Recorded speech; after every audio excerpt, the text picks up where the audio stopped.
Bonjour, bonsoir à tous et à toutes. J'espère que vous allez bien. Je suis contente de vous retrouver. On parle aujourd'hui d'engourdissement, de fourmillement. Vous le savez, c'est un sujet qui est vaste, qui touche notamment les problèmes musculo-squelettiques. Vous allez trouver beaucoup d'informations dans mes livres. Je vous présente souvent mes livres en début de direct. C'est important pour moi de le faire.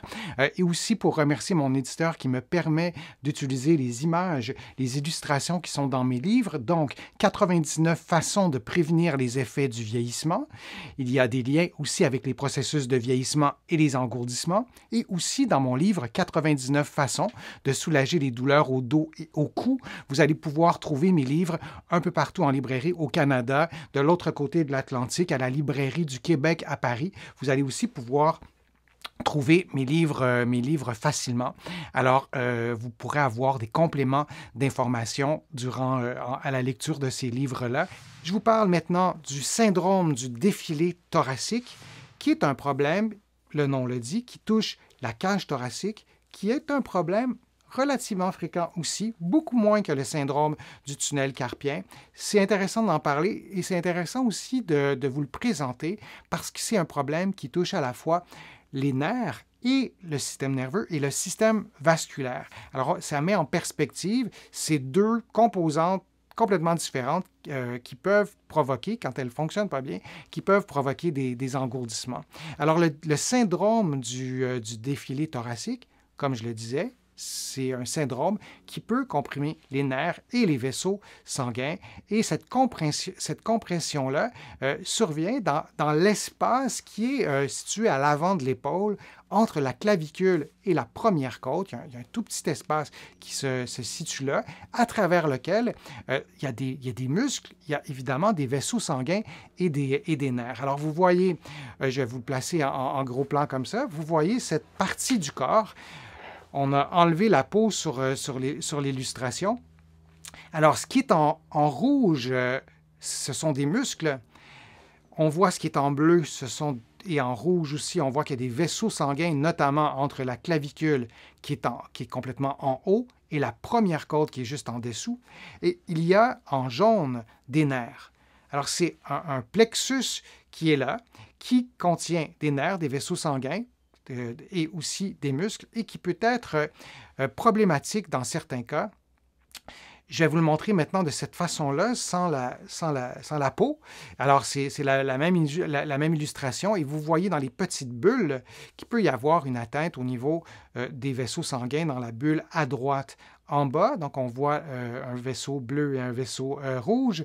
On voit en haut aussi, ce qui est en jaune, ce sont les nerfs, et on a des muscles aussi qui sont là. Alors, lorsqu'il y a un problème, lorsqu'il y a des tensions, lorsque cette région du corps est trop étroite, lorsqu'il y a des problématiques parce qu'on a été blessé, parce qu'on a eu un accident, une reconstruction, on peut ressentir des engourdissements, des fourmillements, des picotements ou plusieurs symptômes. On peut aussi avoir de la douleur au cou, de la douleur aux épaules, de la douleur aux bras, comme je le disais, des engourdissements ou des picotements dans les mains, mais aussi dans l'avant-bras. En fait, sur le territoire nerveux de ces nerfs qui vont couvrir, qui vont servir en fait des régions très, très précises dans le membre supérieur ou à l'épaule. On peut aussi avoir donc des symptômes vasculaires. On pourrait avoir une diminution du pouls. Alors, lorsqu'on évalue nos patients, on va placer le bras dans une position qui comprime un peu cette région-là et qui devrait normalement ne pas avoir d'effet sur le pouls. Et parfois, on va sentir des modifications du pouls. Alors, c'est un signe qu'on a, un des signes ajoutés à l'entièreté de l'examen clinique qui peut nous dire qu'il y a un syndrome du défilé thoracique. On peut avoir aussi une diminution de force, une diminution d'endurance quand les patients travaillent, quand les patients effectuent des mouvements durant une certaine durée. Ils vont remarquer d'un côté seulement.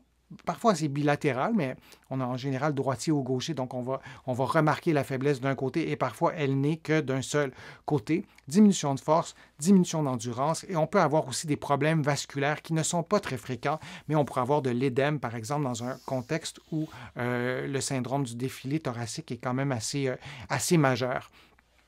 Et on peut avoir aussi le syndrome du défilé thoracique dans un contexte de morphologie parce qu'on aurait une côte supplémentaire. Vous voyez dans l'illustration que je vous montre, il n'y a pas deux côtes, il y a une côte, mais on pourrait en avoir une côte surnuméraire en fait, et on pourrait avoir moins d'espace, donc plus de compression. Les mouvements répétitifs sont aussi un problème. On peut avoir aussi un problème de posture.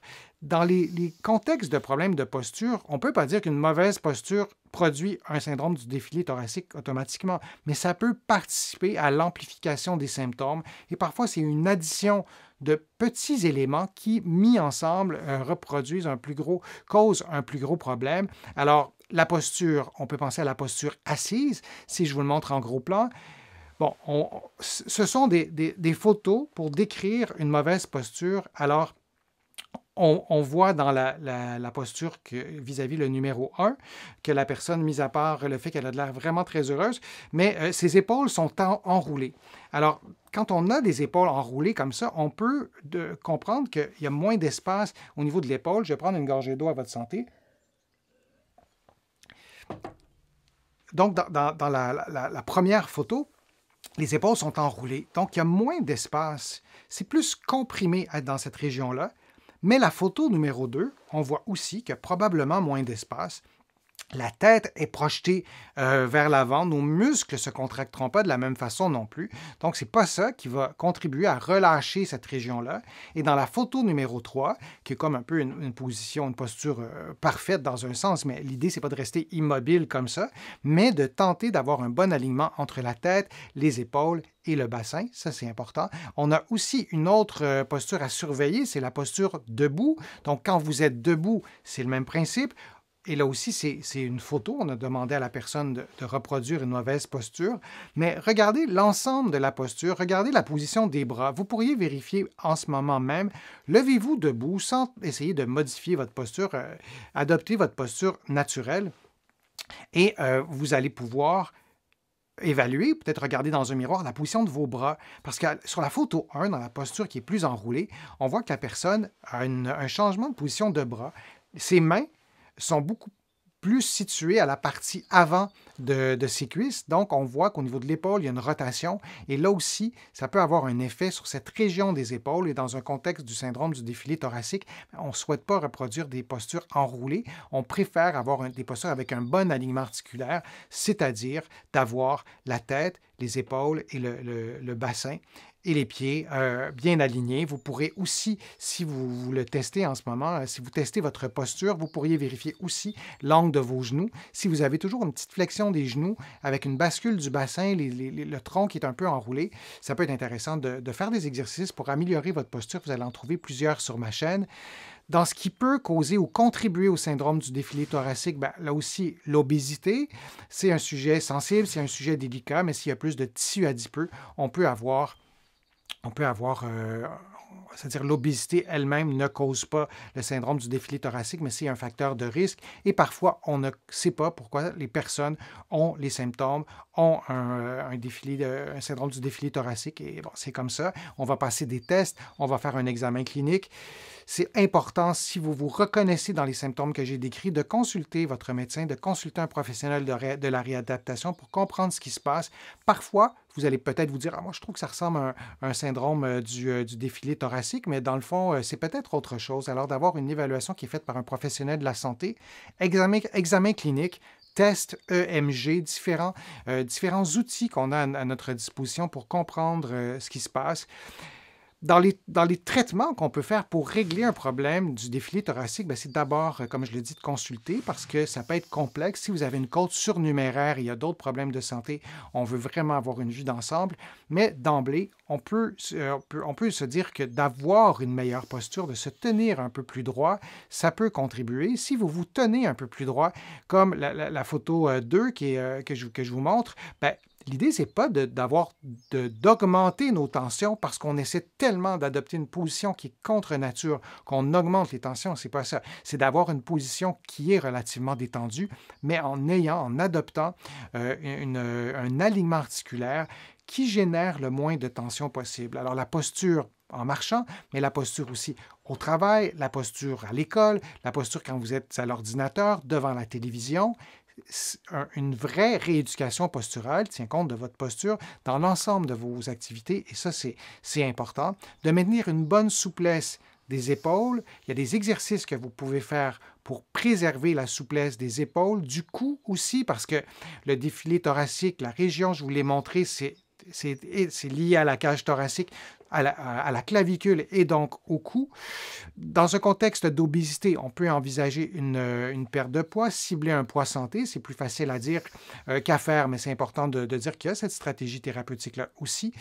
Les exercices de renforcement peuvent être une bonne stratégie pour éviter le déconditionnement. C'est toujours le même principe. On ne veut pas que les exercices augmentent la douleur. Vous évitez aussi les activités qui reproduisent vos symptômes. C'est important de le dire. J'ai beaucoup de mes patients qui me disent « Bon, je le fais pareil, ça reproduit un peu les symptômes, mais finalement, après ça, ça s'en va. » Donc, vous essayez d'éviter, si possible, tout ce qui reproduit les symptômes. Vous évitez les efforts démesurés, ça c'est important aussi. Vous évitez de faire des mouvements répétitifs avec le bras, dans un contexte où vos symptômes, par exemple, vos engourdissements ou votre douleur est forte et dérangeante. Donc, les mouvements répétitifs, même si ce n'est pas un effort très exigeant, mais le fait que le mouvement soit répété, ça peut être problématique.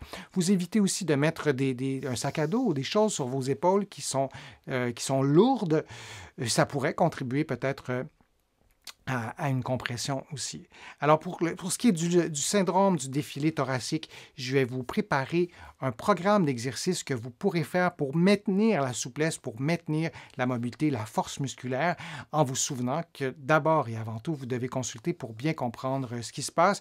Par exemple, il y a des engourdissements qui sont liés à des effets indésirables de médicaments et que ça rien à voir avec le syndrome du défilé thoracique, mais la personne aura eu, par exemple, de la chimiothérapie ou des traitements X liés à un problème, liés à un cancer qui touche le sein ou qui touche le membre supérieur. Et on aura peut-être des engourdissements qui sont uniquement liés aux effets secondaires. Alors, dans ce cas-là, ça ne sera pas un défilé thoracique et le traitement sera aussi fort différent. Alors, n'hésitez pas à consulter pour comprendre ce qui se passe. C'est toujours un plaisir d'échanger avec vous, de lire vos questions aussi lorsque vous écoutez en rediffusion, en vidéo, en reformatage, ce que je vous présente.